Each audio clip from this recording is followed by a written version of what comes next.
Have you ever needed to update your phone number on Paysend but weren't sure how?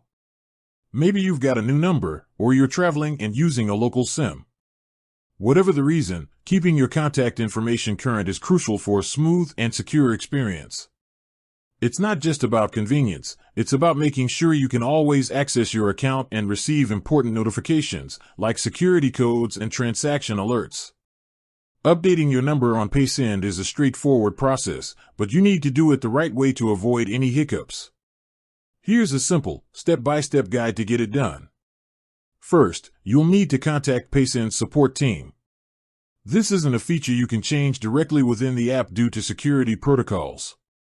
It's a measure to protect your account from unauthorized changes. So, open the Paysend app and head to the support or help section. You'll find a way to contact them there, whether it's through a chat feature, an email, or a phone number. Once you're in touch, let them know you need to update the phone number associated with your account. They will then guide you through the verification process. This is the most important part. They'll need to confirm that you are the legitimate owner of the account. Be prepared to provide some information to verify your identity.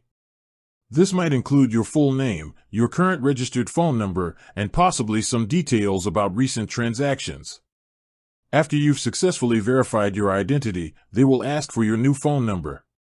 Provide it accurately, including the correct country code. Double-check it to make sure there are no typos. Once the support team has all the necessary information, they will update your account.